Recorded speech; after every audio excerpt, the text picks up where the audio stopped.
Hi Capricorn, this is Jov. Welcome back sa ating channel. By the way, Capricorn, this is your second half Gabay Tarot reading from June 18 to 30, 2026. Gamitin ang reading na ito bilang gabayin lamang. Tandaan Capricorn, kunin niyo lamang ang mga mensaheng tumatama sa inyong sitwasyon at iwanan ang hindi. Gabay lang ito at ikaw pa rin ang may hawak ng tadhana mo. Kung handa ka na Capricorn, tingnan natin kung ano ang gustong sabihin sa iyo ng universe ngayon.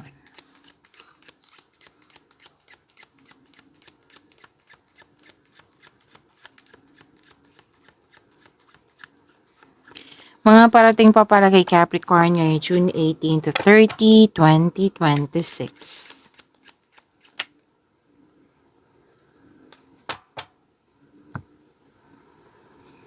Okay, Capricorn, may young unmarried woman akong nakikita ditong energy. Na pwedeng ito yung kausap mo, pwedeng ikaw ito. Sabi po dito na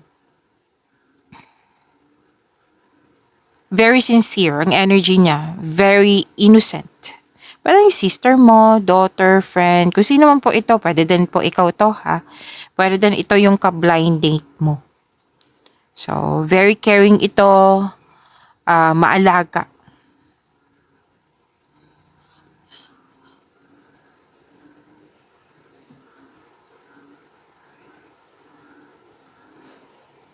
Okay,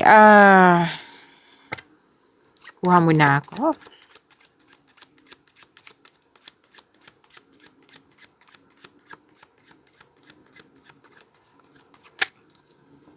Pwede naglilinis ka ng kwarto or office, kung ano man itong room na ito. Kasi nag-ready ka kasi tatanggap ka ng bisita. Pwede din po nag-general cleaning kayo sa bahay, sa kwarto, nag-aayos, naglilipat ng gamit, nag-change ng, anong tawag nito? Ng kurtina, ng bedsheet. Oo, basta nakikita ko dito, marami kang ginagawa nga sa isang kwarto. May nakita rin akong energy dito na may mahalagang pag-uusap. Private meeting, pwedeng professional room to ha, or sa bahay po ito.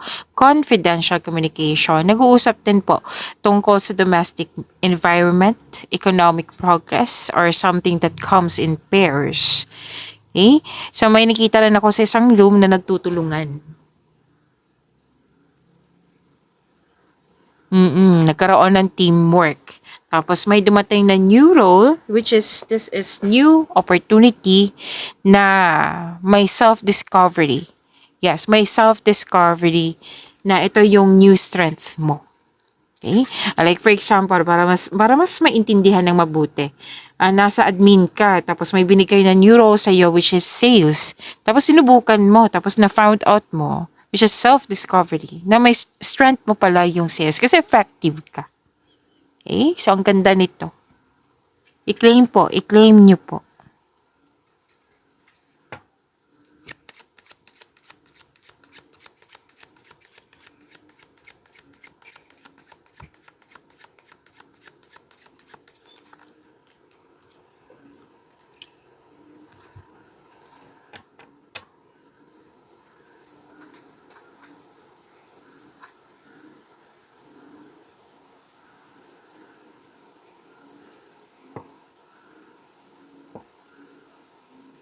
Okay, may na-hire dito as sa crew.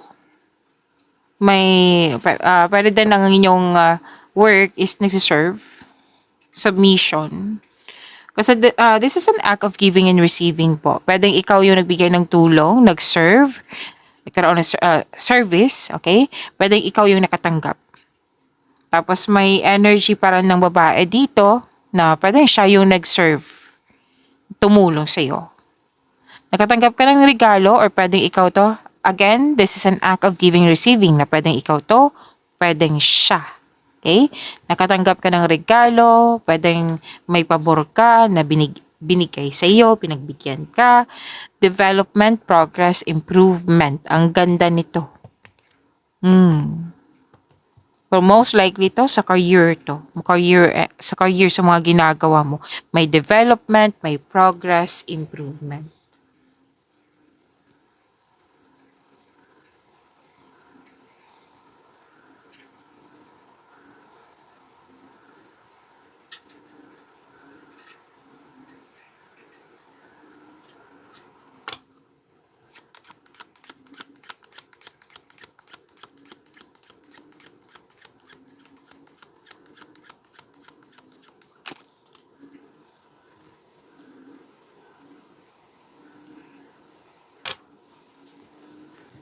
Oh, may success, may attainment na achieve.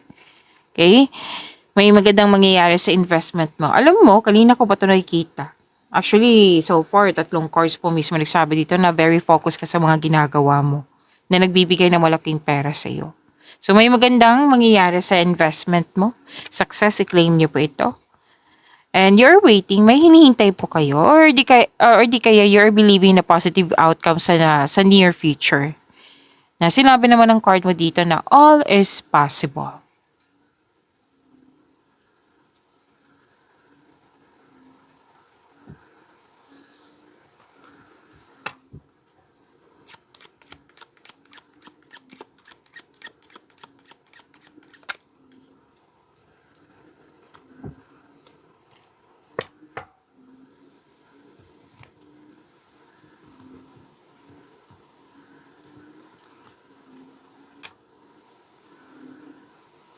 Okay. Marami talagang babae dito na energy. Meron lalaki, pero marami eh. It might be mga kausap mo to. Um, may babae ka sa dito na it might be this is a same person na sinabi kanina. Yung una kong sinabi. Pwedeng different din. Kasi ano to eh, ang energy niya is submissive, like very obedient. Like nasabi mo talaga, itong batang to, itong babaeng ito ay very obedient. Like masunurin, like matulungin. Yan, masipag. Yan. Pwedeng lalaki din po ha, iklaro ko lang. Basta a young person na another card na naman nagsabi dito na nag-uusap din kayo tungkol sa domestic matters.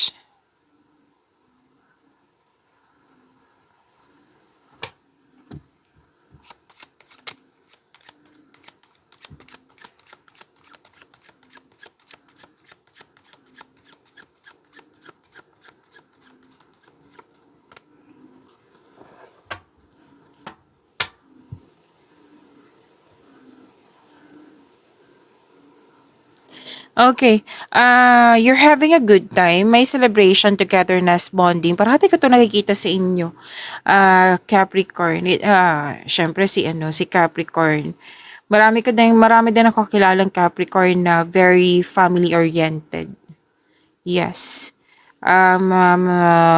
Gusto mo yung pagtipon-tipon sa mga taong gusto mo.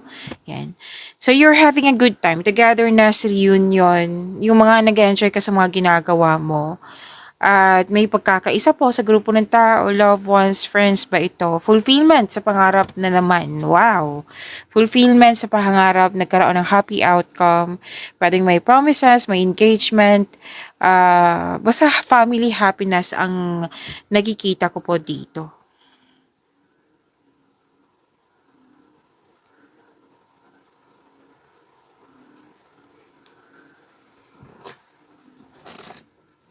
At sabi din dito na expect the unexpected. Why? Kasi may biglaang pagbabago. Something is in need of your attention. Tapos biglaang pagbabago kasi to. Baka biglaan din yung response mo. So maging maingat, sabi ng yung card, bago gumawa ng aksyon, kasi nga, nabigla ka eh. Ka gumawa ng aksyon or mag-react, stop and rethink muna. Alamin mo muna kung magbigay ka ng aksyon ng ganito, ano yung consequences niya? Ano yung mga possible consequences niya? Eh? Kasi kung magpabaya kayo, may away, may argument, may nagalit, pwede ikaw itong nagalit, may distraction, may na-damage. Ayan, so, pag-isipan ng mabuti. Pause and rethink. Stop and rethink bago gumawa ng aksyon or bago mag-react. So, bigyan ng atensyon yan ha. Kasi kung magkubaya kayo, nakikita ko talaga dito yung pagsisisi. Na pwedeng nangyari na din ito. Kung hindi man ito nangyari sa nakaraan, maging maingat po. So, may usapin dito tungkol sa loss of connection or loss of things or loss of opportunity. 2 card po mismo nagsabi dito na pagsisisi sa desisyon kasi hindi nakita yung problema, hindi nakita yung consequences. Pay attention ha, 2 card po ito. Pero most likely yung sinabi ko sa dito is nangyari na. na nagsisisi ka. Okay? Nagkaroon ng failure. Kung hindi po ha, pay attention talaga. Kung hindi pa ito nangyari sa nakaraan, maging maingat sa paggawa ng desisyon, aksyon, reaksyon.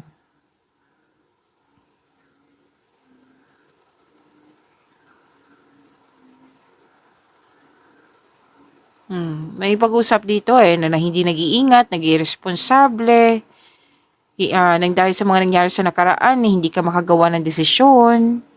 So may ano to most likely sinishare mo. Kasi may pagtipon-tipon, di ba? Sinabi kanina. So most likely sinishare mo to sa mga taong malapit sa'yo.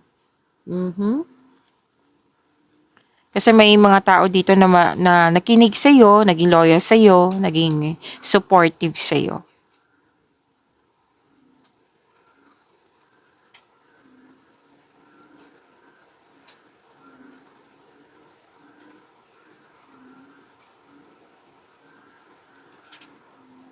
Okay, makakatanggap ka ng magandang balita.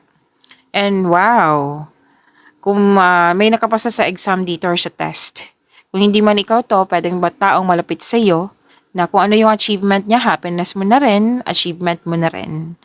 May mahalagang announcement po, makaka-receive kayo ng positive results. And andito pa rin yung loyalty, generosity, success in love. Yan, may mga kausap ka dito, mentor, elders, maraming alam sa buhay. O pwedeng naghumingi ka ng advice sa kanila.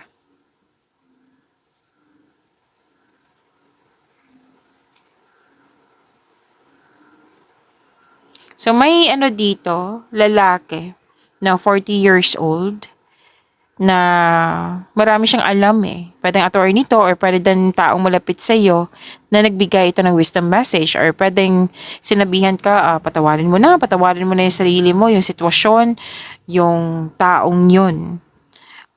Pwede din siya yung naghingi ng sorry sa iyo. Kasi nakikita ko dito na give and take pa rin to Pwede ikaw yung nag-offer ng guidance to some's daily problem or ikaw yung humingi ng advice nga sa taong ito.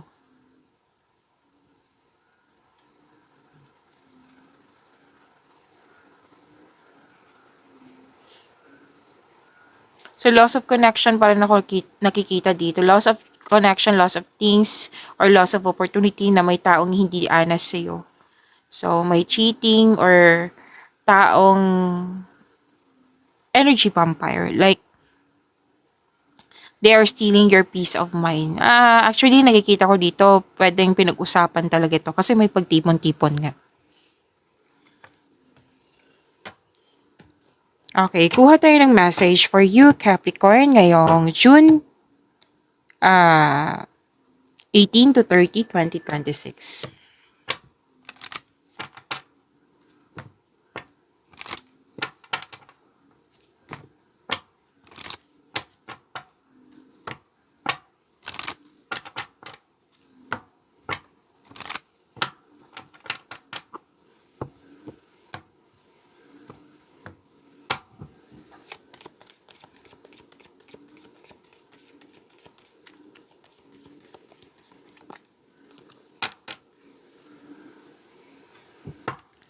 Mystic healer. Iayos ko lang. Mystic healer. Kailangan ko uminom ng tubig. Saglit lang po.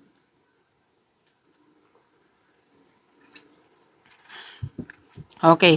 Mystic healer. Healing energy flows through you. So may acceptance na. Let go. Acceptance and letting go para magkaroon ng healing. Okay? Healing is not instant. Hindi yan instant process yan. At least may healing na dito. Kasi may kanina na nakikita ko sa cards mo na may yung about past, loss of connection, loss of things, or loss of opportunity. So it's time to have healing para magkaroon ng healing nga, recovery. Okay? Nagpasya ka dito na mag-move forward.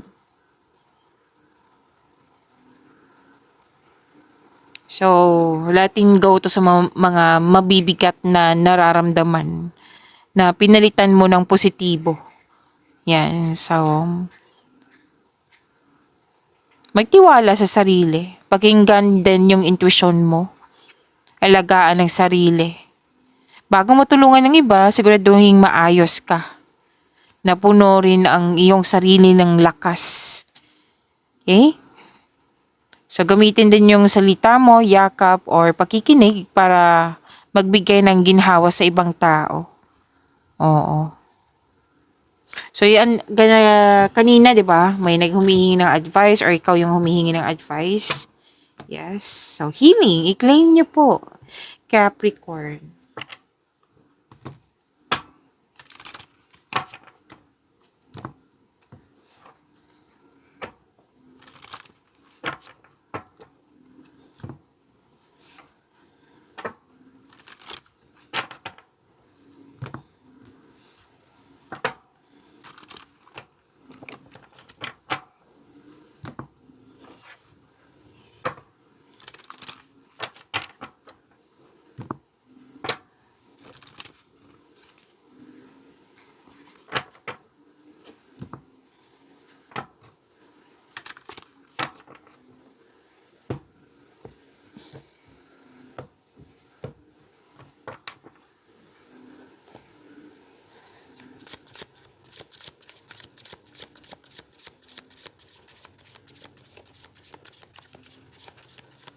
Energy para kay Capricorn ngayon, June 18 to 30, 2026.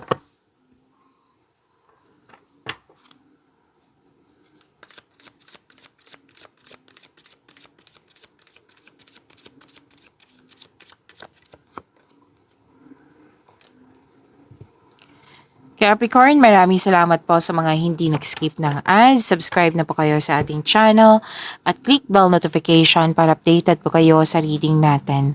Para po sa mga gustong magpa-reading po, comment po kayo ng personal reading and check my reply sa comment section.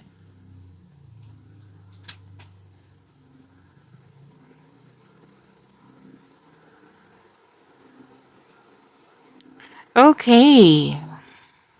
Energy. Lumabas din siya dito. Capricorn na anong tawag nito? You felt trapped. You felt trapped, para ka nakatali sa isang bagay, sa isang sitwasyon, or sa isang tao at ikaw ay nahihirapan. Nagkaroon ng restriction. Stuck sa isang sitwasyon. So, sabi ng card dito na alam mo na dapat palayain mo yung sarili mo. Ngunit hindi ka sigurado kung paano. So, humingi ng tulong, which is gagawin mo naman eh. Di ba? May mga kausap ka. Gagawin mo to na bibigyan mo ng, kumbaga, humingi ng tulong kung sa tingin mo naipit ka na. Okay? So, this card asks you to change something para ikaw ay makawala at makahinga. Ang prosesong ito ay nangailangan ng pasensya at syaga. Magagawa mo to, Capricorn. Okay? And,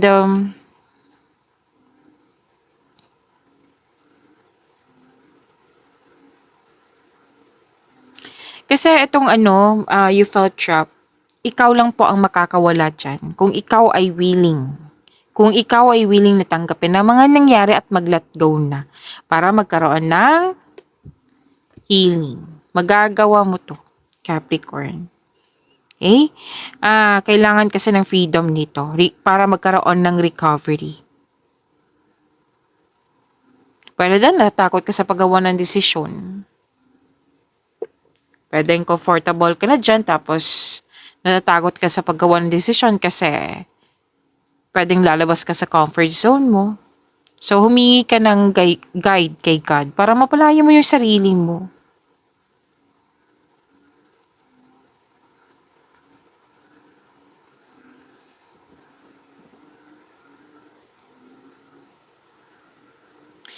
Malakas ang iyong intuition at may sekreto kang malalaman. O malalaman mo na kung sino yung nanloko sa iyo or maluloko po. And this card tells you na dapat ikaw ay magpahinga at magnilay-nilay. Basta po, babala po sa kaaway na nagtatagong anyo. Be careful of saying things that are not there. May sekretong nabulgar at nagkaroon kayo ng honest conversation. Kung hindi to malapit sa iyo, pwedeng nalaman mo lang yung sekreto niya.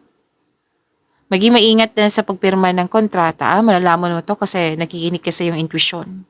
Kasi may hidden charges or naging too good to be true, kaya be wiser at maging maingat. Nakikita ko rin dito na mas lumawak yung ambisyon mo sa buhay. Nagkaroon ng time for reflection, nagkaroon na gumagawa ka ng konkretong plano.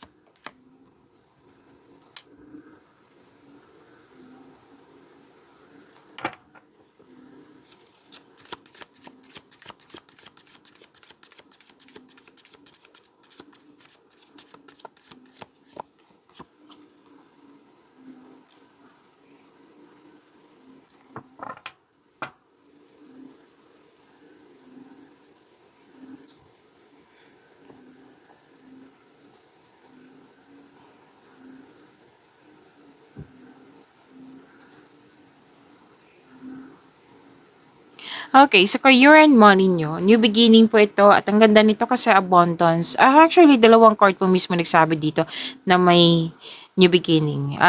Bigla ang pagbabago po.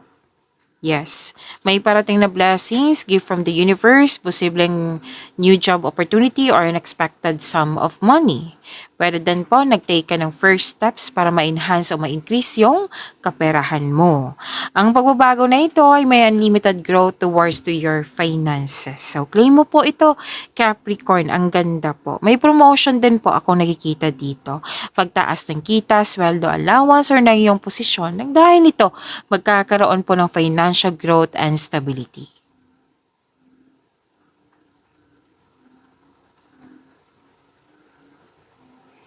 Okay, so matutuloy itong change career or change of babaguhin mo yung mga proseso dyan para mas maging madali, para mas magkaroon ng growth. So, may nakita ko ditong change career, a new career path na in-offer sa'yo na that will offer more stability and abundance. So, claim mo po. Okay?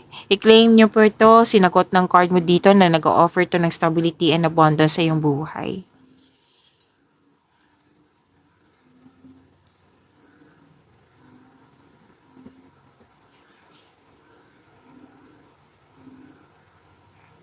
Andito ba rin yung sikretong na bulgar?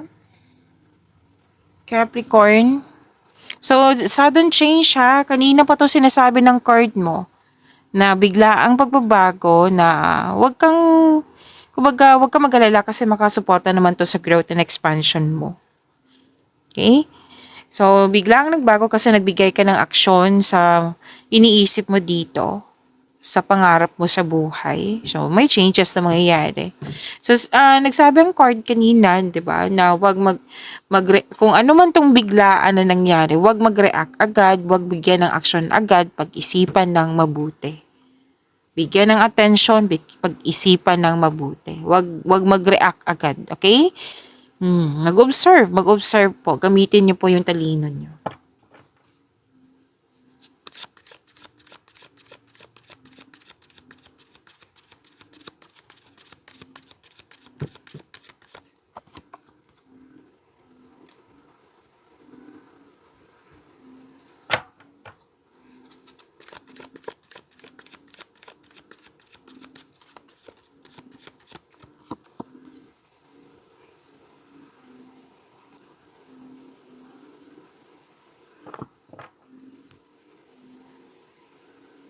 Capricorn, gusto niyo bang ma-prompt kayo, ma-notify kayo na may bago tayong video? Like, mapanood niyo agad yung premiere ng video natin. Kung gusto niyo po, i-click niyo po yung bell notification dyan. Kung hindi niyo po alam kung paano magpaturo po, huwag niyo din kalimutan na mag-subscribe sa channel natin. Nag-o-offer po ako ng rush reading. Kung gusto niyo po, comment down personal reading at antayin yung reply ko.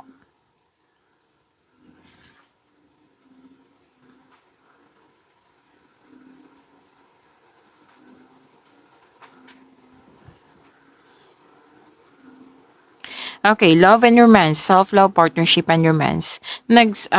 Lumabas din siya dito. Nag-spend time ka sa mga taong nagbigay ng inspiration sa iyo and motivation. Sa mga single po dito, may sinasabi rin po yung card mo na magkakatagpo ka ng partner through friends connection. Para sa mga relasyon sa buhay mag-asawa, this card tells you na mas mag-grow pa ang inyong relasyon, may plano kayo mag-travel or mag-decorate ng bahay.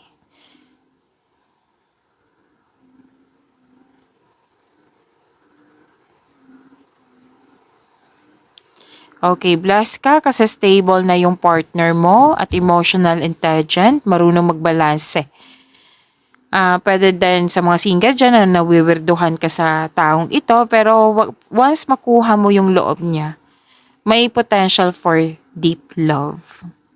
Tapos may concern din dito na iparamdam mo sa kanya na may malasakit ka, supportive ka sa inyong relasyon. Parati ko talaga ito nakikita kay Capricorn na nagkaroon ng lack of time. Pwedeng ito yung concern mo sa kanya or concern mo to sa'yo. Concern ito sa'yo. Okay? Na lack of time. So magkaroon ng panahon sa sarili, panahon sa kapwa, sa relasyon, panahon sa pamilya, which is gagawin mo naman eh. At yes.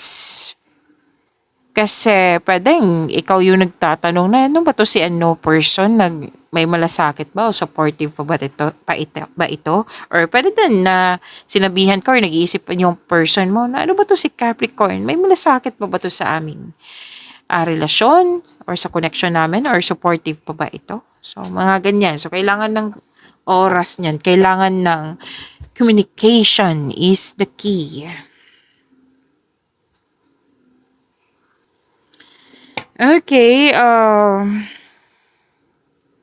para sa mga single, naging hard worker ka. Andito yung lack of time. Sa lahat to, single ka man, marelasyon sa buhay mag-asawa, dalawang card na mismo nagsabi dito na naging busy kasi. Dalawang card mismo nagsabi dito naging busy. May dalawang card na nagsabi po dito na lack of time. Walang panahon sa sarili, sa kapwa. So, kailangan pong balansehin ng oras. Okay?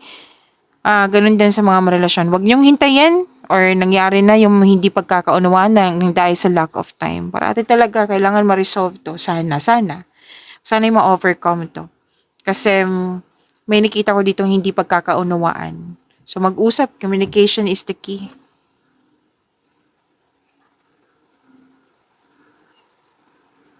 Pero kung once mag-uusap kayo, magkakaayos po kayo. Okay? Kasi loss of connection ang sinasabi ng card dito eh. Kanina pa. Napansin nyo? Kanina pa. Oo. So, communication is the key. Communication is the key po. Kasi loss of connection, loss of things, loss of connection to eh, most likely. Paulit-ulit kasi sinasabi dito. Mag-focus kayo sa mind healing instead of suffering. Okay? Sa mga single dito, gusto nyong pumasok sa relasyon pero, ayun, parang na-trap kayo sa past love nyo. Kailangan ng forgiveness, letting go. Kanina pa yan sinasabi ng dito sa cards mo. Na ikaw mismo, ikaw yung dapat willing yung mag-decide na magkaroon ng healing. Kung once ma-accept mo yung mga nangyari, let go na at magkakaroon talaga ng healing. Okay? Focus on mind healing po. Instead na mag-suffer, tulungan po ang sarili. So may concern dito sa toxicity.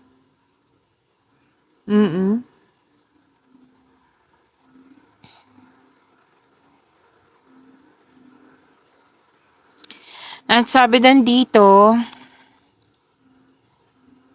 okay, this is good. Mag-uusap na kayo. Maaari mag-date kayo after ng masalimot na di pagkakaunawa ng kahapon. Pwede itong sa ibang tao to ha, sa person mo, sa taong malapit sa'yo. Yan. Pagkakaayos. Pagkakaayos ang nakikita ko dito. Actually, some of you nag-explain, naging hard worker ako kasi gusto ko makaipon ng malaking pera. Oo, may nakikita akong ganyan na nag-explain. So, andito po yung regalo. Makaka-receive ka ng regalo or tulong na pwedeng ikaw yung gumawa or pwedeng ikaw yung nakatanggap. Okay, so ang ganda po. I-claim po, Capricorn. Claim, claim, claim. Pag-imanin niyo po yung blessings sa binigay sa inyo, Capricorn. See you tomorrow. Maraming salamat po.